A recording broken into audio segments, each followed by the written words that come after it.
Welcome back to another episode of Rock Boys Football Deal Rivalry Week. Dan Lanning, the Oregon Ducks, heading on the road to play Oregon State in Corvallis. Civil War going down. I think most importantly, before we even get into our picks, our kind of preview of this football game, let it fly in the comment section. I mean, we've predicted this football game for the last 2 years. It is always a battlefield in the comment section, exactly how it should be when you're talking a game like this. So let it fly in the comment section, whether you agree with the boys, whether you disagree. The amount of ball talk, you might say, that has been going down in the comment section, it's been amazing. Appreciate you guys rocking with it. If y'all do enjoy the content, consider subscribing to the channel. And without further ado, let's get into this one. Now, we've talked this Oregon team plenty over the last couple of months, but especially over the last couple of days, it being sloppy to open up the season. All right, you're 2-0. You're not playing to the standard. This Oregon State team, you make no mistake about it, is not as talented as Oregon, right? They got decimated in the transfer portal, obviously going through a coaching change, conference change. If you're Oregon, go out and run your offense. Like, enough of the outside zone stuff, enough of the hook and ladder stuff. Go execute your game plan, kind of simplify the playbook, and have these guys play within the offense. And I think that's what you're looking for if you're Oregon, specifically on the offensive side of the football in this game. Yeah, no, I don't hate that idea a little bit. Like, get back to finding some sort of more consistent identity for this offense. And I don't mind sprinkling in some of those plays, using Kenyon Sadiq on those end arounds and getting to some of those plays.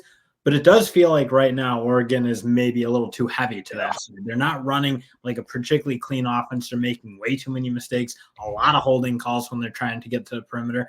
Again, let this offensive line be physical. Let Dylan Gabriel play on time. Like that play to Trayshawn Holden, that kind of quick slant up through the middle, that's vintage Oregon. That's what it looked like very consistently last year. And then they'd hit big plays off of that stuff.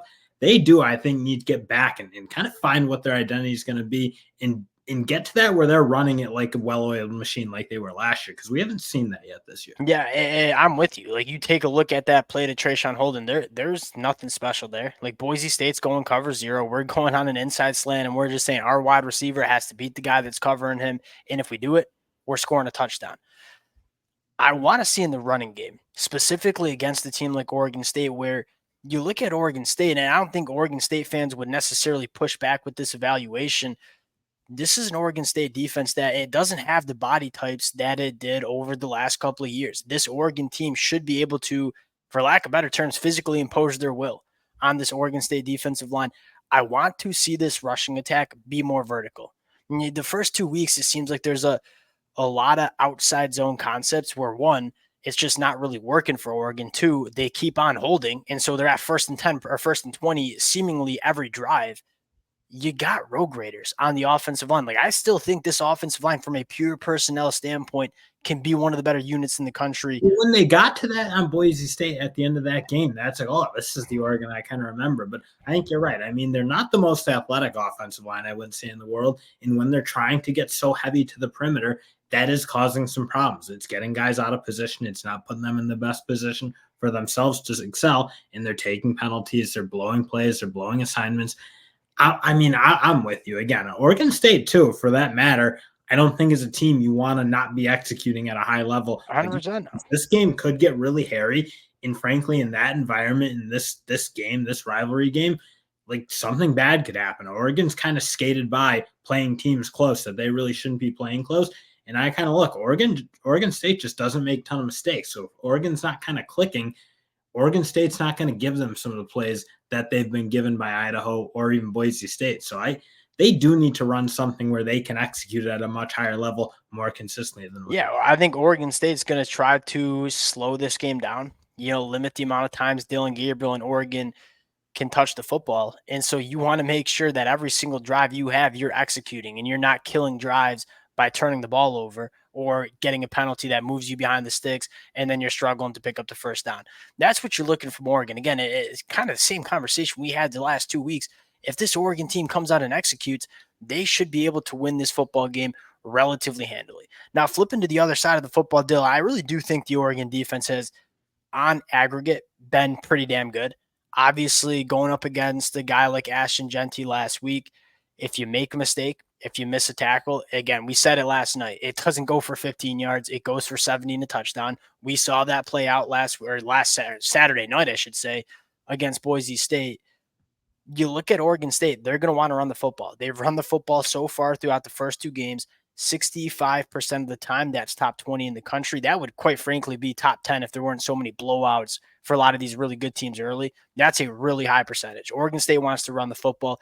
If you're Oregon, you want to see, at least in my opinion, a little bit more consistency from your linebackers in terms of filling gaps and being where they need to be. I thought Bryce Betcher and Devin Jackson actually played some really good football.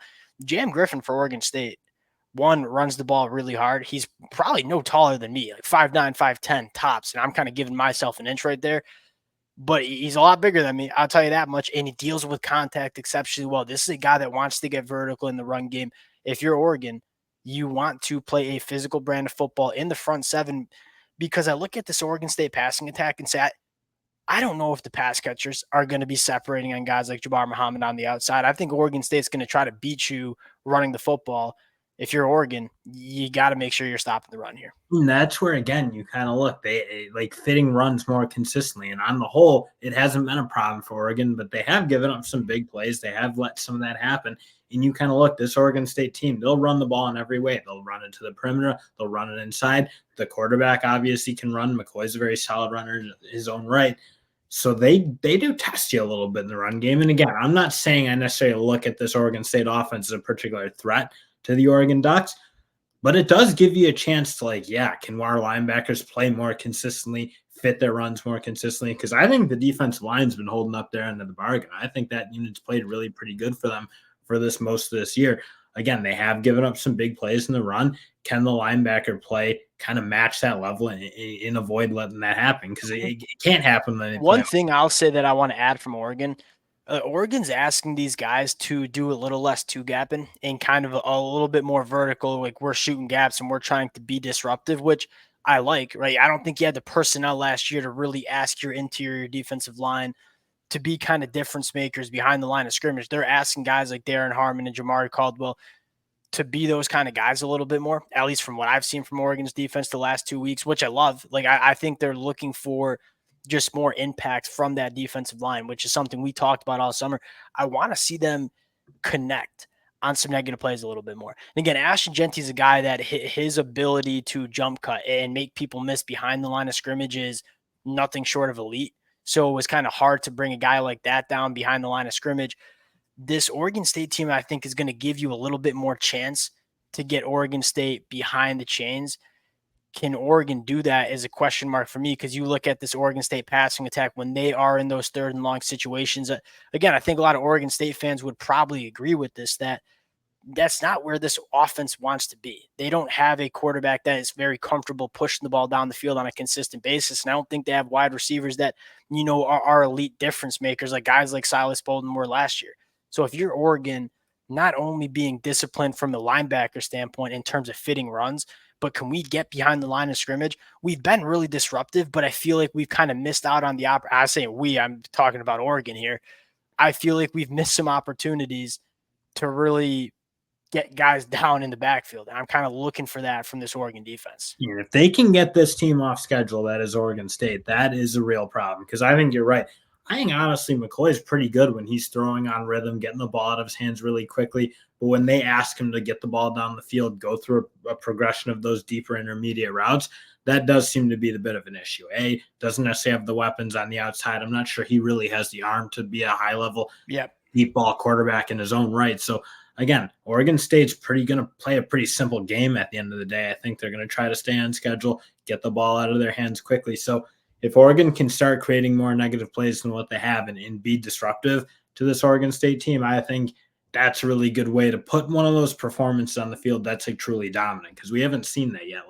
That's kind of what you're looking for. You're looking for Oregon to show why we had them as a top 3, top 4 team in the country heading into the year. You look at, and again, I think it's an overreaction. Like, coming in at number 9 in the rankings, I think Oregon's still a top 5, top 6 team in the country. But you're right. You haven't played like that. And so I don't mind that the rankings kind of reflect that. They'll getting to the pick. I look at Oregon State catching 14.5 points in Corvallis. I can't remember the last time a number's been that high. Who are you taking here? I'm going Oregon, and I don't think that Oregon State has the guys in the trenches that they have. Again, you kind of mentioned really got gutted not only in transfer portal but in the draft. Obviously, putting a couple guys from that offensive line there, so they lose a lot. It was always going to be really hard to replace it this year, given all the like kind of flux they were in with Jonathan Smith leaving, with the big or Pac-12 dissolving. I just don't think they've replaced the guys on the line of scrimmage to be extremely competitive in this football game, and I do think Oregon. I kind of think they're going to catch their rhythm at some point. So I mean, I might just be betting myself into that for like 5 weeks or something, and they might never do it. That's But what I've been doing. you got to think their score starts to reflect how much better I think they are than these teams they've been playing the past few weeks. I'm going to take the points with Oregon State. The Oregon fans are going to feed me in the comments section, but I think there's some Oregon fans that probably agree with me too. One, the Oregon fans know how hard it is to play in Corvallis. I think Oregon's going to win this football game. I would be pretty confident in. I don't know if it's going to be some sort of blowout game. I think it certainly could be. I think they certainly could cover 14 points. It's not a game that I'm going to be kind of itching to bet here. But Oregon State's going to try to slow this game down and kind of drag it into the mud and try to get the crowd involved. I don't see this kind of turning into a rout. I think a lot of Oregon fans have a lot of respect for Oregon State, and they kind of know how tough they are to play in Corvallis. So if I were to take a pick on this game, it'd be Oregon State and the points here, because I do think Oregon State in a rivalry game like this, especially with how Oregon's played in terms of the lackadaisical and just the mental mistakes and the negative plays and the killing drives, I think Oregon State can keep this one close. I do expect Oregon to win, and I do expect Oregon to look better. And I think they very well could look better in this football game and still win by 13 points or 14 points. I'll take Oregon State. You're on Oregon. I don't think either of us feel great about this game. This is more of just a college football fan. We're going to sit down and enjoy this football game. Appreciate you guys rocking with it again. All the support has been absolutely amazing. Appreciate you guys, and we'll talk to y'all later.